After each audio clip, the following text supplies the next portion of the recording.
Hi friends, ಎಲ್ರಿಗೂ ನಮಸ್ಕಾರ. ನಾನು ನಿಮ್ಮ ತುಕಾಲಿ ಸಂತು ಮಾತಾಡ್ತಿದ್ದೀನಿ. ಏನಪ್ಪ ವಿಚಾರ ಅಂದರೆ, ತುಂಬ ದಿನಗಳಿಂದ ಸರ್ ಅಣ್ಣ ನಿಮ್ಮ ಮನೆ ತೋರಿಸಿ, ನಿಮ್ಮ ಊರು ಹೇಗಿದೆ ತೋರಿಸಿ ಅಂತ ಎಲ್ಲರೂ ಕೇಳ್ತಾಯಿದ್ರಿ.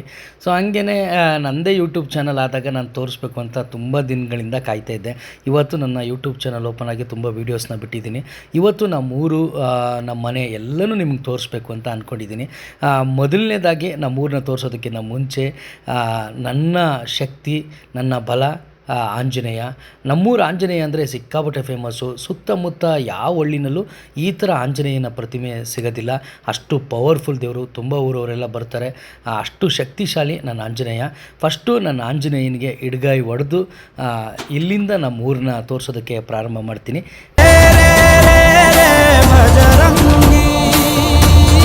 ಸವಿ ಸವಿ ನೆನಪು, ಸಾವಿರ ನೆನಪು. ಫ್ರೆಂಡ್ಸ್, ಈಗ ನಾನು ಊರಿಗೆ ಭೇಟಿ ಕೊಡ್ತಿದ್ದೀನಿ. ನಮ್ಮ ಊರು ಬಂದ್ಬಿಟ್ಟು ಹಾಸನ ಜಿಲ್ಲೆ ಹೊಳೆನರಸೀಪುರ ತಾಲೂಕು, ಹಳ್ಳಿ ಮೈಸೂರು ಹೋಬಳಿ, ಕೆರಗೋಡು ಪೋಸ್ಟು, ಉದ್ದೂರು ಹೊಸಳ್ಳಿ ಗ್ರಾಮ ಅಂತ. ಉದ್ದೂರು ಹೊಸಳ್ಳಿ ಅನ್ನೋದು ಎರಡು ಜಂಟಿ ಗ್ರಾಮ. ಮನೆಗಳೆಲ್ಲ ತುಂಬ ಇವಾಗೆಲ್ಲ ಡೆವಲಪ್ಮೆಂಟ್ ಆಗೋಗಿದೆ, ತುಂಬ ಮನೆಗಳಿದೆ ಈಗ. ಸೊ ಹಂಗಾಗಿ ಈಗ ಆಲ್ಮೋಸ್ಟ್ ಅಲ್ಲಿ ಕೂಡ್ಕೊಂಡ್ಬಿಟ್ಟಿದೆ ಎರಡು ಗ್ರಾಮಗಳು. ಎಲ್ಲಾದರೂ ನಿಮ್ಮೂರು ಯಾವುದು ಅಂತ ಅಂದರೆ ನಾವು ಉದ್ದೂರು ಹೊಸಳ್ಳಿ ಅಂತಲೇ ಹೇಳಬೇಕು. ನಮ್ಮದು ಹೊಸಳ್ಳಿ, ಮುಂದೆ ಇರೋದು ಉದ್ದೂರು. ಉದ್ದೂರು ಬಿಟ್ಟು ಹೊಸಳ್ಳಿ ಇಲ್ಲ, ಹೊಸಳ್ಳಿ ಬಿಟ್ಟು ಉದ್ದೂರಿಲ್ಲ. ಎರಡು ಅಣ್ಣ ತಮ್ಮ ಇದ್ದಂಗೆ.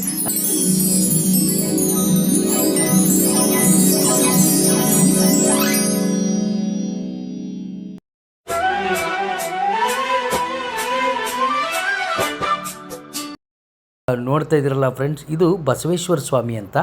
ನಮ್ಮ ಬಸವೇಶ್ವರ ಸ್ವಾಮಿ ಸಿಕ್ಕಾಬಟ್ಟೆ ಪವರ್ಫುಲ್ಲು. ಉದ್ದೂರು ಹೊಸಳ್ಳಿನಲ್ಲಿ ಎರಡು ಪವರ್ಫುಲ್ ದೇವ್ರು ಯಾವುದಾದ್ರೂ ಇದ್ದರೆ ಅದು ಒಂದು ಆಂಜನೇಯ ಸ್ವಾಮಿ, ಇನ್ನೊಂದು ಬಸವೇಶ್ವರ ಸ್ವಾಮಿ. ನಾವು ಎರಡೂ ದೇವ್ರುಗಳನ್ನ ತುಂಬ ನಂಬ್ತೀವಿ. ನಮ್ಮ ಊರಿನ ಶಕ್ತಿ ಬಸವೇಶ್ವರ ಸ್ವಾಮಿ, ಆಂಜನೇಯ ಸ್ವಾಮಿ. ಬಸವೇಶ್ವರ ಸ್ವಾಮಿ ಆಶೀರ್ವಾದ ಮಾಡಿ ಎಲ್ಲರೂ ಚೆನ್ನಾಗಿಡಿ.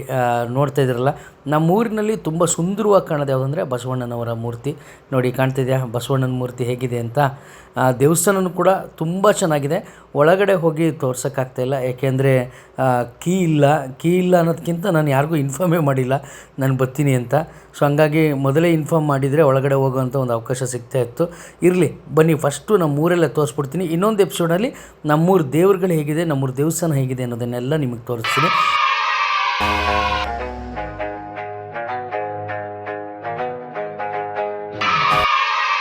ಮೋಸ್ಟ್ ಇಂಪಾರ್ಟೆಂಟ್ ಒಂದು ಪ್ಲೇಸ್ನ ತೋರಿಸ್ಬೇಕು. ಅದೇನಪ್ಪ ಅಂದರೆ, ನಾನು ಓದಿರೋ ಸ್ಕೂಲು. ನನಗೊಂಥರ ಹೆಮ್ಮೆ ಅನಿಸುತ್ತೆ ನಾನು ಓದಿರೋ ಸ್ಕೂಲ್ನ ತೋರಿಸ್ಬೇಕು ಅಂದರೆ. ನೋಡಿ, ಸರ್ಕಾರಿ ಹಿರಿಯ ಪ್ರಾಥಮಿಕ ಶಾಲೆ ಉದ್ದೂರು ಹೊಸಳ್ಳಿ. ಜ್ಞಾನ ದೇಗುಲವಿದು, ಕೈ ಮುಗಿದು ಒಳಗೆ ಬನ್ನಿ ಅಂತ. ಸವಿ ಸವಿ ನೆನಪು, ಸಾವಿರ ನೆನಪು. ಉದ್ದೂರು ಹೊಸಳ್ಳಿಗೆ ಇದೊಂದೇ ಸ್ಕೂಲ್ ಇರೋದು. ಅಲ್ಲಿ 1ರಿಂದ 5ನೇ ಕ್ಲಾಸ್ವರೆಗೂ ಉದ್ದೂರಲ್ಲಿದೆ. ಬಟ್ ಹೈಯರ್ ಪ್ರೈಮರಿ ಸ್ಕೂಲ್ ಇರೋದು ಇಲ್ಲೇ. ನೋಡಿ, ಇದೇ ನನ್ನ ಸ್ಕೂಲು. ನೀವು ಅಲ್ಲಿ ನೋಡ್ತಾ ಇದ್ದೀರಾ. ಈ ಫಸ್ಟ್ ಬಿಲ್ಡಿಂಗ್ ಬಂದ್ಬಿಟ್ಟು 5ನೇ ಕ್ಲಾಸು, 6ನೇ ಕ್ಲಾಸು, 7ನೇ ಕ್ಲಾಸು. ನಾನು 6ನೇ ಕ್ಲಾಸಲ್ಲಿ ಓದಿರೋ ಬಿಲ್ಡಿಂಗ್ ಫುಲ್ ಮುರಿದೋಗಿದೆ, ಬಿದ್ದೋಗ್ಬಿಟ್ಟಿದೆ. ಬಟ್ ಇದ್ರ ಆಲ್ಟರ್ನೇಟಾಗಿ ಪಕ್ಕದ ಗ್ರೌಂಡಲ್ಲಿ ಹೊಸ ಶಾಲೆನ ಕಟ್ಟಿಸಿದ್ದಾರೆ. ಮೋಸ್ಟ್ಲಿ ಈ ವರ್ಷ ಇಲ್ಲ, ನೆಕ್ಸ್ಟ್ ಇಯರ್ ಅಲ್ಲಿಗೆ ಶಿಫ್ಟ್ ಆಗ್ತಾರೆ. ನಮ್ಮ ಮಾಸ್ಟ್ರುಗಳೆಲ್ಲ ಮೀಟಿಂಗ್ ಮಾಡ್ತಾ ಇದ್ದಿದ್ದು. ಇದು ನೋಡಿದ್ರೆ ಭಾರಿ ಖುಷಿಯಾಗುತ್ತೆ.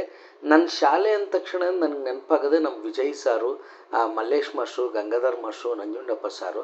ಇವ್ರು 4 ಜನನೂ ನನಗೆ ಭಾರಿ ನೆನಪಾಗ್ತಾರೆ. ಯಾಕೆಂದರೆ ಅವತ್ತು ನನಗೆ ಅಷ್ಟೊಂದು ಸಪೋರ್ಟ್ ಮಾಡಿ ಕಲ್ಚರಲ್ ಆ್ಯಕ್ಟಿವಿಟಿ ಬಗ್ಗೆ ಒಂದು ಸ್ವಲ್ಪ ಅರಿವನ್ನು ಮೂಡಿಸ್ಲಿಲ್ಲ ಅಂದಿದ್ರೆ ಬಹುಶಃ ಇವತ್ತು ನಿಮ್ಮನ್ನೆಲ್ಲರೂ ನಗ್ಸೋಕ್ಕಾಗ್ತಾಯಿರಲಿಲ್ಲ.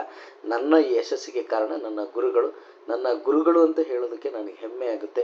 Thank you sir, love you sir. ಸವಿ ಸವಿ ನೆನಪು, ಸಾವಿರ ನೆನಪು. ಇವರೇ ಮೇನ್ ಊರಿನಲ್ಲಿ, ಇವ್ರದೇ ಅವಳೆ. ಇಲ್ಲಿ ನೋಡಿಲ್ಲೇ ಆ ಕಡ್ಡಿ ಹುಡಿ ಹಾಕಿರೋ ತೋರಿಸಿಲ್ಲ ಒಂಚೂರ. ನಮ್ಮ ತಡೀರಿ, ನಮ್ಮೂರಲ್ಲಿ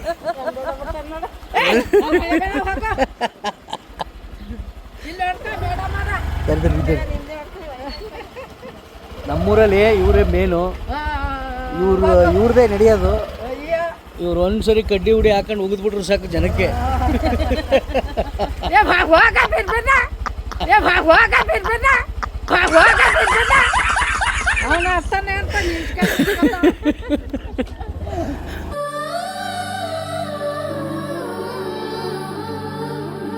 ಸರ್ಕಾರಿ ಪದವಿ ಪೂರ್ವ ಕಾಲೇಜು ಪ್ರೌಢಶಾಲಾ ವಿಭಾಗ ಕೆರಗೋಡು. ಇದು ಕೆರಗೋಡಲ್ಲಿ ಐತೆ. ನಮ್ಮೂರಲ್ಲಿ 1ರಿಂದ 7ನೇ ತರಗತಿವರೆಗೆ ಮಾತ್ರ ಇರೋದು. ನಾವು ಹೈಸ್ಕೂಲ್ ಓದಬೇಕು ಅಂದರೆ ಕೆರಗೋಡಿಗೆ ಬರಲೇಬೇಕು. ಇನ್ನೊಂದು ವಿಶೇಷತೆ ಏನಪ್ಪ ಅಂದರೆ ಇದೇ ಸ್ಕೂಲಲ್ಲಿ ನಾನು ಓದಿರೋದು. ನನ್ನ ಹೆಂಡತಿ ಮಾನಸ ಓದಿರೋದು ಇದೇ ಸ್ಕೂಲಲ್ಲಿ. ನನ್ನ ಹೆಂಡತಿ ಓದುವಾಗ ಕಾಲೇಜ್ ಬಂತು, ನಾವು ಓದುವಾಗ ಕಾಲೇಜ್ ಇರಲಿಲ್ಲ. ಹೊಳೆನರಸೀಪುರಕ್ಕೆ first year PUC second year PUC ಓದೋಕ್ಕೆ ಹೋಗಬೇಕಾಗಿತ್ತು. ಬಟ್ ಮಾನಸ ಅವ್ರಿಗೆಲ್ಲ ಇಲ್ಲೇ ಇತ್ತು. ಬನ್ನಿ ನಾನು ಓದಿರೋ ಹೈಸ್ಕೂಲ್ ಹೇಗಿದೆ ಅಂತ ತೋರಿಸ್ತೀನಿ. ಇವರು ಈಗ ಇರ್ತಕ್ಕಂಥ ಮುಖ್ಯೋಪಾಧ್ಯಾಯರು ಅಂದರೆ ಹೆಡ್ ಮಾಸ್ಟ್ರು ರಾಮಯ್ಯ ಸರ್ ಅಂತ. ನಾವಿದ್ದಾಗ ಇದ್ದಿದ್ದು ನಾಗೇಂದ್ರ ಗುಪ್ತಾ ಸರ್ ಅಂತ. ನನಗೆ ತುಂಬ ಸಪೋರ್ಟ್ ಮಾಡಿದ್ದು ಈ ಸ್ಕೂಲ್ನಲ್ಲಿ ಶಶಿಧರ್ ನಾಯಕ್, BTR ಸಾರು, ಮೋಹನ್ ಸಾರು, MSc ಇವರೆಲ್ಲ ನಂಗೆ ಸಿಕ್ಕಾಪಟ್ಟೆ ಸಪೋರ್ಟ್ ಮಾಡ್ತಾಯಿದ್ರು. ಸುಜಾತ ಅಲಿ ಅಂತ ಅವರು PT ಮಾಸ್ಟ್ರು, ಕ್ರಿಕೆಟ್ ಎಲ್ಲ ಆಡೋದಕ್ಕೆ ಸಿಕ್ಕಾಪಟ್ಟೆ ಸಪೋರ್ಟ್ ಮಾಡ್ತಾಯಿದ್ರು. ಆಮೇಲೆ ಮೋತಿಲಾಲ್ ನಾಯಕ್ ಸರ್ ಅಂತ ಅವರು ಹಾಡನ್ನು ಸಿಕ್ಕಾಪಟ್ಟೆ ಚೆನ್ನಾಗಿ ಹೇಳೋರು. ನಮ್ಮ ಶಾಲೆಯಲ್ಲಿ ಒಂಥರ ಸಾಂಸ್ಕೃತಿಕ ತರಬೇತಿಗೆ ಒಂದು ಒಳ್ಳೆ ಸೆಂಟ್ರ್ ಅಂತಲೇ ಹೇಳ್ಬೋದು. ಇವ್ರು ಕೊಟ್ಟಂಥ ಒಂದು ಸಪೋರ್ಟು ನನ್ನನ್ನು ಇಲ್ಲಿವರೆಗೂ ಕರ್ಕೊಂಬಂತು. ಭಾರಿ ಖುಷಿಯಾಗುತ್ತೆ ನಾನು ಓದಿರೋ ಶಾಲೆನ ನೋಡ್ತಾಯಿದ್ರೆ. ನಾವು ಮಕ್ಕಳಾಗಬಾರ್ದಾ ಅಂತ ಅನಿಸ್ಬಿಡ್ತದೆ ಒಂದೊಂದು ಸರಿ. ನನ್ನನ್ನು ತಿದ್ದಿ ತೀಡಿ ಹರಸಿ ಹಾರೈಸಿದ ನನ್ನ ಗುರುಗಳಿಗೆ ಸಾಷ್ಟಾಂಗ ನಮಸ್ಕಾರಗಳನ್ನ ಅರ್ಪಿಸುತ್ತಾ ಧನ್ಯವಾದಗಳು sir. Love you sir. Thank you. ನನ್ನ ಮನೆ ಹಂಗಿನ ಅರಮನೆಯಲ್ಲ, ನನ್ನ ಮನೆ. ಫೈನಲಿ ನಮ್ಮ ಮನೆ ನಿಮಗೆ ತೋರಿಸ್ತೀನಿ. ಬನ್ನಿ.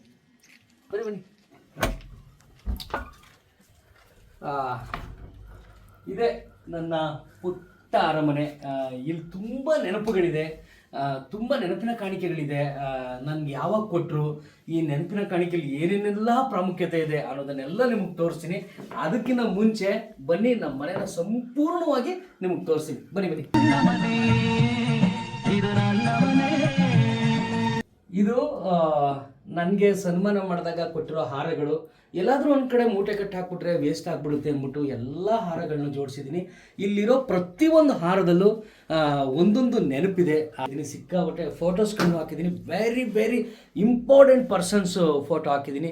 ಆ ಫೋಟೋದಲ್ಲಿ ಏನಿದೆ ಅನ್ನೋದನ್ನೆಲ್ಲ ನಿಮಗೆ ತೋರಿಸ್ತೀನಿ. ಅದಕ್ಕಿಂತ ಮುಂಚೆ ನನ್ನ ತಾಯಿ, ನನ್ನ ತಂದೆ, ನನ್ನ ಅಕ್ಕ, ನಮ್ಮ ಅಣ್ಣ, ನಾವೆಲ್ಲ ಒಟ್ಟಿಗೆ ಬದುಕಿ ಬಾಳಿದಂತಹ ಮನೆ ಇದು. ಇದ್ರ ಮುಂದಕ್ಕೆ ನೆನಪಿನ ಕಾಣಿಕೆಗಳನ್ನೆಲ್ಲ ಇಟ್ಕೋಬೇಕು ಅಂತ ಒಂದು ಚಿಕ್ಕದಾಗಿ ಕಟ್ಕೊಂಡಿದ್ದೀನಿ. ಇದೇ ನನ್ನ ನಿಜವಾದ ಮನೆ. ಇಲ್ಲೇ ನನ್ನ ತಂದೆ ತಾಯಿ ಇದ್ದಿದ್ದು. ನೋಡಿ, ನಾನು ದರ್ಬಾರ್ ಸಿನಿಮಾದಲ್ಲಿ ಆ್ಯಕ್ಟ್ ಮಾಡಿದ್ದೆ, ಅದಕ್ಕೆ ಆ ಪೋಸ್ಟರ್ನ ಇಲ್ಲಿ ಅಂಟಿಸ್ಕೊಂಡಿದ್ದೀನಿ ನೆನಪಾಗಿ. ದರ್ಬಾರ್ ಸಿನಿಮಾದ್ದು ಮನೆ ಹೇಗಿದೆ ಅಂತ ನಾನು ತೋರಿಸಿ. ನನ್ನ ಮನೆ ಇದು, ನನ್ನ ಮನೆ. ನನ್ನ ತಾಯಿ ವಾಸ ಮಾಡಿದಂಥ ಮನೆ ಇದು. ನನಗೆ ಪ್ರತಿ ಕ್ಷಣ ಬಂದಾಗ್ಲೂ ಇಲ್ಲೇ ಇರಬೇಕು, ಇಲ್ಲೇ ಮಲಗಬೇಕು, ನನ್ನ ತಾಯಿ ಜೊತೆ ಮಲಗದಂಗೆ ಆಗುತ್ತೆ ಇಲ್ಲಿ ನಾನು ಇದ್ದಂಥ ಪ್ರತಿ ಕ್ಷಣನೂ. ಇಲ್ಲಿ ನೀವು ನೋಡ್ತಾ ಇರ್ಬೋದು, ಈ ಗೋಡೆ ಇದೆಯಲ್ಲ, ಈ ಗೋಡೆ ಒಂದು ತೆಬ್ಬಿದೆ, ಅಂದರೆ ಇಷ್ಟು ದಪ್ಪ ಇದೆ. ಇದನ್ನ ಈ ಜರುಗ್ ಮಣ್ಣು ಬರೋದು, ಈ ಜರುಗ್ ಮಣ್ಣನ್ನ ಉಂಡೆ ಮಾಡಿ ಮೇಲಕ್ಕೆ ಎಸ್ತು ಈ ಗೋಡೆನ ಕಟ್ಕೊಂಡು ಮೇಲ್ಗಳವರೆಗೂ ಹೋಗಿದ್ದಾರೆ. ಇದು ತುಂಬ ಇಷ್ಟ ನನಗೆ. ಇದರಲ್ಲಿ ತುಂಬ ಫೀಲಿಂಗ್ಸ್ ಇದೆ. ಈ ಗೋಡೆನ ತಪ್ಕೊಂಡಂಗೆಲ್ಲ ನನ್ನ ತಾಯಿ ಜೊತೆನೇ ಇದ್ದಂಗೆ ಫೀಲ್ ಆಗುತ್ತೆ. ನನ್ನ ತಾಯಿನೇ ತಪ್ಕೊಂಡಿದ್ದೀನಿ ಅನ್ನೋ ಅಷ್ಟು ಫೀಲ್ ಆಗುತ್ತೆ.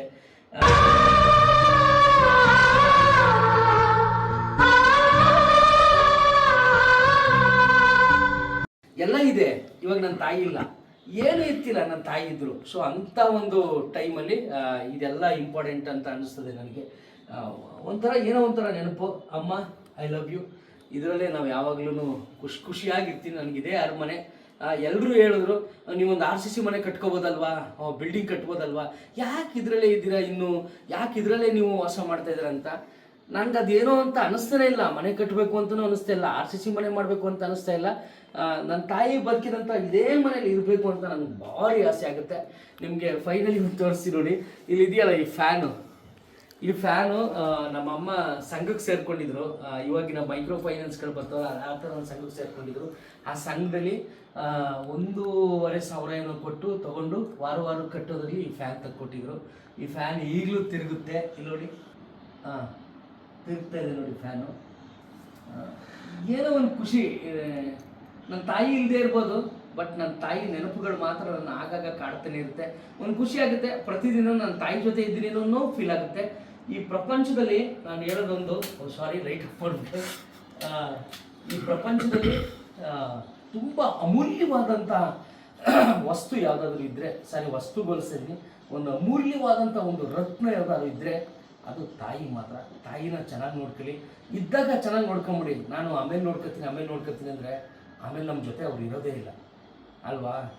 ನಾವಿದ್ದಾಗ ನೋಡ್ರಿ 10 ರೂಪಾಯಿ ಇದ್ದರೆ 10 ರೂಪಾಯಿಲೇ ತಾಯಿ ತಂದೆನೇ ಚೆನ್ನಾಗಿ ನೋಡ್ಕೊಂಬಿಡ್ಬೇಕು. 1000 ರೂಪಾಯಿ ದುಡಿಯೋಣ ಆಮೇಲೆ ನೋಡ್ಕೊಳ್ಳೋಣ ಅಂತ ಅಂದರೆ ನಮ್ಮ ತಾಯಿನೇ ನೋಡ್ಕೊಳಕ್ಕಾಗಲ್ಲ, ನಂತರ ಕಳ್ಕೊಂಡ್ಬಿಡ್ತೀರಾ. ಇದ್ದಾಗ ಚೆನ್ನಾಗಿ ನೋಡ್ಕೊಳ್ಳಿ ಅಷ್ಟೇ ತಾಯಿ ತಂದೆನ.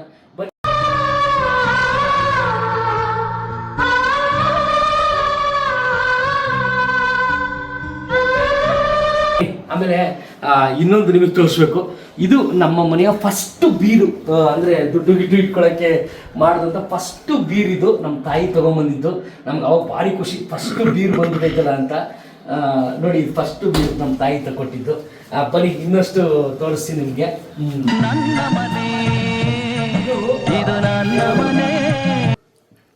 ದೇವ್ರ ಮನೆ ಇದು. ನಾನು ತುಂಬ ಹಳೆಯ ಮನೆ ಒಳಗಡೆ ಒಂದು ಚಿಕ್ಕದಾಗಿ ಒಂದು ದೇವರ ಗುಡಿ ಇರಬೇಕು ಅಂತ ನಾವು ಕಟ್ಕೊಂಡಿರೋದು. ನಮ್ಮಮ್ಮ ಯಾವಾಗಲೂ ಖುಷಿ ಪಡೋರು, ತುಂಬ ಚೆನ್ನಾಗಿ ಮಾಡಿಸಿದೆ ಮಗ ದೇವ್ರ ಮನೆ ಅಂತ. ಇದು ನಮ್ಮದು ಕಿಚನ್ ನೋಡೋ ಅವಶ್ಯಕತೆ ಇಲ್ಲ, ಇಲ್ಲಿ ಅಡುಗೆನೂ ಮಾಡಲ್ಲ, ಏನೂ ಇಲ್ಲ, ಒಂದು ಪಾತ್ರೆನೂ ಇಲ್ಲ. ಆದ್ರೂ ಕಿಚನ್ ಇರಲಿ ಅಂತ ಮುಂದಿನ ಫ್ಯೂಚರ್ಗೆ ಏನಾದರೂ ಇಲ್ಲಿ ಬಂದರೆ ಅಡುಗೆ ಮಾಡ್ಕೊಂಡು ಊಟ ಮಾಡೋಣ ಅಂತ ಇದೇ ಒಂದು ಹಳೆ ಮನೆಗೆ ಜಾಯಿಂಟ್ ಮಾಡ್ಕೊಂಡಿದ್ದೀವಿ. ಬನ್ನಿ, ಇದು ನನ್ನ ಮನೆ. ಹಳೆ ಮನೆ ಬಿದೋಗ್ತಾ ಇತ್ತು ಅಂತ ಟೈಮಲ್ಲಿ. ನಾನು ಮದುವೆ ಆದಂಥ ಅವಸ್ಥೆಯಲ್ಲಿ ನಮಗೆ ವಾಶ್ರೂಮ್ಗಾಗಲಿ ಮತ್ತು ಸ್ನಾನದ ಮನೆಗಾಗಲಿ ಸಿಕ್ಕಾಪಟ್ಟೆ ಪ್ರಾಬ್ಲಮ್ ಆಗಿತ್ತು. ಆ ಟೈಮ್ನಲ್ಲಿ ಇದನ್ನ ಎಕ್ಸ್ಟ್ರಾ ಕಟ್ಕೊಂಡಿದ್ದೀನಿ. ಒಂದು ಹಿಂದ್ಗಡೆ ಒಂದು ಎಕ್ಸ್ಟ್ರಾ ಇದೆಯಾ ಅಂದ್ಬಿಟ್ಟು ಒಂದು ಕಟ್ಕೊಂಡಿರೋದು. ಇದೊಂದು ರೂಮು, ಆಮೇಲೆ ಅದು ಸ್ನಾನದ ಮನೆ, ಅದು ಟಾಯ್ಲೆಟು ನಮಗೋಸ್ಕರ ಇರಲಿ ಅಂದ್ಬಿಟ್ಟು ಮದುವೆ ಆದಂಥ ಅವಸ್ಥೆಯಲ್ಲಿ. ಬನ್ನಿ, ಆಮೇಲೆ ನಿಮಗೆ ಎಲ್ರಿಗೂ ಬಾಲ್ಕನಿ ಇರ್ತದೆ. ಬಡವರು ಬಾಲ್ಕನಿ ಇರ್ತದೆ, ತೋರಿಸಿ ಬನ್ನಿ. ಇದೆ ನೋಡಿ ನಮ್ಮ ಬಡವರ ಬಾಲ್ಕನಿ. ನೋಡಿ, ಅದೇ ಪೈಪ್ಗಳು, ಈ ಪೈಪೆಲ್ಲ ಇರ್ತಾ ಇದ್ವಿ. ಆಮೇಲೆ ಇದೆಲ್ಲ ಕ್ಲೀನ್ ಮಾಡಿಸಿ ಇಲ್ಲಿ ಇನ್ನೂ ಸ್ವಲ್ಪ ಏನೇನಾದ್ರು ಮಾಡಬೇಕು ಅಂತ ಅನ್ಕೊಂಡಿದ್ವಿ. ಅಥವಾ ದಿನಸಿ ಸಾಮಾನುಗಳು ಏನಾದರೂ ಇದ್ದರೆ ಅದನ್ನು ತಂದು ನಾವು ಸ್ಟೋರ್ ಮಾಡ್ತೀವಿ. ಏನು, ನಾನು ಮೊದಲಿದ್ದಿದ್ದು ತುಂಬ ಬಡತನದಲ್ಲೇ ಇದ್ವಿ. ಯಾಕಂದರೆ ನಮ್ಮ ತಂದೆ ಪಟೇಲ್ರ ಮನೆಗೆ ಹೋಗಿ ಒಂದು ಸೇರು ಅಕ್ಕಿ ಇಸ್ಕೊಂಬಂದು ನನ್ನ ಮಗ ಮುದ್ದೆ ಊಟ ಮಾಡೋಕ್ಕಲ್ಲ ಅಂತ ಅನ್ನ ಮಾಡಿ ನನಗೆ ಊಟ ಹಾಕಿದ್ದು ನಮ್ಮ ತಂದೆ. ಆ ನೆನಪುಗಳಲ್ಲಿದ್ದವ್ರು ನಾವು. ಒಂದು ನಮ್ಮೂರಲ್ಲಿ ಎಲ್ಲ ದುಡ್ಡು ಹಾಕ್ಕೊಂಡು ಉಪ್ಪಿಟ್ಟು ಮಾಡಿಬಿಟ್ರೆ ಅದೇ ನಮಗೊಂದು ಸ್ವರ್ಗ. ಚೀಟಿ ಹಾಕ್ಕೊಂಡು ಉಪ್ಪಿಟ್ಟು ಮಾಡೋರು, ಉಪ್ಪಿಟ್ಟಂತೆ ಇವತ್ತು ಅನ್ನೋ ಕಾಲದಲ್ಲಿದ್ವಿ ನಾವು. ಇವತ್ತು ಬಟ್ ಎಲ್ಲ ಇದೆ, ನನ್ನ ತಂದೆ ತಾಯಿನೇ ಇಲ್ಲ, ಏನು ಮಾಡೋಕ್ಕಾಗಲ್ಲ. ಇದ್ದಾಗ ತಂದೆ ತಾಯಿನ ಚೆನ್ನಾಗಿ ನೋಡ್ಕೋಬೇಕು. ಬಟ್ ಆ ದೇವರು ಆ ಅವಕಾಶನ ಕಿತ್ಕೊಂಬಿಟ್ಟ. ಬಟ್ ನನಗೆ ನನ್ನ ತಂದೆ ತಾಯಿ ಇಲ್ಲ ಅಂತ ನನಗೆ ಯಾವಾಗಲೂ ನನಗೆ ಫೀಲ್ ಆಗಿಲ್ಲ. ನನ್ನ ಮನೇಲಿ ಯಾವಾಗಲೂ ನನ್ನ ತಂದೆ ತಾಯಿ ಜೊತೆಲಿ ಇದ್ದೇ ಇರ್ತಾರೆ. ಇಲ್ಲಿರೋ ಪ್ರತಿಯೊಂದು ಗೋಡೆ, ಇಟ್ಟಿಗೆ, ಮಣ್ಣು ಎಲ್ಲಾದರೂ ನನ್ನ ತಂದೆ ತಾಯಿ ಇದ್ದಾರೆ. ಏನಿದು ಇಷ್ಟೊಂದು ಎಮೋಷ್ನಲ್ಲಾಗಿ ಹೇಳ್ತವನಲ್ಲ ಅಂತ ಅನ್ಕೋಬೋದು ನೀವು. ಬಟ್ ನನಗಿದು ತುಂಬ ಎಮೋಷ್ನಲ್ಲು ಸಮಯನೇ, ಹೇಳ್ಕೋಬೇಕು ಅಂತ ಅನಿಸ್ತು, ಅದಕ್ಕೆ ಹೇಳ್ಕೊತಾ ಇದ್ದೀನಿ. ಇಷ್ಟು ಪುಟ್ಟ ಮನೆಯ ಹೋಮ್ ಟೂರ್, ನನ್ನ ಮನೆಯ ಹೋಮ್ ಟೂರು, ನಾನಿರೋ ಜೀವನ ಸ್ಟೈಲು. ಆಮೇಲೆ ನಿಮ್ಮೆಲ್ರಿಗೂ ಒಂದು ನೆನಪಿರಲಿ, ಇದು ಯಾವುದೇ ಒಂದು ಸಿಂಪತಿಗಾಗಲಿ ಅನುಕಂಪಕ್ಕಾಗಲಿ ಮಾಡ್ತಾ ಇರೋದಲ್ಲ ನಮ್ಮ ತಾಯಣೆ. ಹಂಗೆ ಮಾಡಬೇಕು ಅಂದಿದ್ರೆ ಬಿಗ್ ಬಾಸಲ್ಲಿದ್ದಾಗಲೇ ಈ ವಿಡಿಯೋ ತೆಗೆದು ಹಾಕ್ಬೋದಾಗಿತ್ತು, ಅಥವಾ ಮಾನಸ ಬಿಗ್ ಬಾಸ್ಗೆ ಹೋದಾಗ ಈ ವಿಡಿಯೋ ಹಾಕ್ಬೋದಾಗಿತ್ತು. ಆದರೆ ನನಗೆ ಅದು ಯಾಕೋ ನನಗೆ ಇಷ್ಟ ಆಗಲ್ಲ. ಸಿಂಪತಿ ಮಾಡಿ ನಿಮ್ಮನ್ನೆಲ್ಲ ನಾನು ಓಟ್ ಹಾಕಿ ಅಂತ ಕೇಳೋದು ನನಗೆ ಯಾಕೋ ಇಷ್ಟ ಆಗಲ್ಲ. ಸೊ ಈಗ ಯಾವುದೂ ಇಲ್ಲ, ನೀವು ಸಿಂಪತಿಗೋಸ್ಕರ ವಿಡಿಯೋ ಮಾಡಿದ್ದೀನಿ ಅಂತಲೂ ಅನ್ನೋಂಗಿಲ್ಲ. ನನಗೋಸ್ಕರ ನಾನು ತುಂಬ ದಿನದಿಂದ ಯಾವುದೇ ಮೀಡಿಯಾಗೆ ತೋರಿಸಿಲ್ದೇ ಇರ್ತಕ್ಕಂಥ ನನ್ನ ಮನೆ, ನನ್ನ ಒಂದು ಲೈಫ್ ಸ್ಟೈಲನ್ನು ನಾನು ನಿಮಗೆ ತೋರಿಸ್ತಾ ಇದ್ದೀನಿ. ಇಷ್ಟವಾಗಿದ್ದರೆ ಲೈಕ್ ಮಾಡಿ, ಸಬ್ಸ್ಕ್ರೈಬ್ ಮಾಡಿ, ಕಮೆಂಟ್ ಮಾಡಿ. ಆಮೇಲೆ ಯಾವ್ಯಾವ ಫೋಟೋ ಇದೆ, ಯಾವ್ಯಾವ ಮೂಮೆಂಟೋಸ್ ಇದೆ, ಯಾವ್ಯಾವಾಗ ನನಗೆ ಪ್ರೈಸ್ ಬಂತು, ಎಷ್ಟು ವರ್ಷದಿಂದ ನನ್ನ ಕಲಾ ಜರ್ನಿಯನ್ನು ಪ್ರಾರಂಭ ಮಾಡಿದೆ, ನನ್ನ ಕಲಾ ಜರ್ನಿಯನ್ನು ಪ್ರಾರಂಭ ಮಾಡೋದಕ್ಕೆ ಎಷ್ಟೆಲ್ಲ ಅಡೆಚಣೆಗಳು ಬಂತು ಅನ್ನೋದನ್ನೆಲ್ಲ ನಾನು ತುಕ್ಕುಮಕ್ಕು ಯೂಟ್ಯೂಬ್ ಚಾನಲ್, ನನ್ನ ಯೂಟ್ಯೂಬ್ ಚಾನಲಲ್ಲೇ ತೋರಿಸ್ಬೇಕು ಅಂತ ಅಂದ್ಕೊಂಡಿದ್ದೀನಿ. ಕೆಲವೊಂದು ನಾನು ಅನುಭವಿಸಿರೋ ಕಷ್ಟಗಳನ್ನೆಲ್ಲ ನಿಮ್ಗೆ ಹೇಳ್ತಾ ಹೋಗ್ತೀನಿ. ಬನ್ನಿ. ನನ್ನ ಮನೆ ಹಂಗಿನ ಅರಮನೆಯಲ್ಲ. ಫ್ರೆಂಡ್ಸ್, ಇದು ನನ್ನ ಮನೆ. ಆದರೆ ನನಗೆ ಯಾವ್ಯಾವ ಪ್ರಶಸ್ತಿಗಳು ಬಂದಿದೆ, ಯಾವ್ಯಾವ ನೆನಪಿನ ಕಾಣಿಕೆ ಬಂದಿದೆ, ನನ್ನ ಒಂದು ಕಲಾ ಜರ್ನಿ ಯಾವಾಗ ಸ್ಟಾರ್ಟ್ ಆಯಿತು, ನನಗೆ ಯಾರೆಲ್ಲ ಸಪೋರ್ಟ್ ಮಾಡಿದ್ರು, ಜಿ ಕನ್ನಡ, ಕಲರ್ಸ್ ಕನ್ನಡ ಎಲ್ಲ ವಾಹಿನಿಗಳಿಂದ ನನಗೆ ಯಾವ್ಯಾವ ಪ್ರಶಸ್ತಿ ಲಭಿಸಿದೆ ಅನ್ನೋದನ್ನೆಲ್ಲ ನಿಮಗೆ ತೋರಿಸಬೇಕಾದ್ರೆ ಮುಂದಿನ ಎಪಿಸೋಡ್ವರೆಗೂ ನೀವು ಕಾಯಲೇಬೇಕು. ಅಲ್ಲಿವರೆಗೂ ನೋಡ್ತಾ ಇರಿ. ಇದು ನಿಮ್ಮ ತುಕ್ಕುಮಕ್ಕು ಯೂಟ್ಯೂಬ್ ಚಾನಲ್. ಸಬ್ಸ್ಕ್ರೈಬ್ ಮಾಡಿಲ್ಲ ಅಂದರೆ ಈ ವಿಡಿಯೋ ಸಬ್ಸ್ಕ್ರೈಬ್ ಮಾಡ್ಕೊಳ್ಳಿ. Thank you, love you so much, bye bye.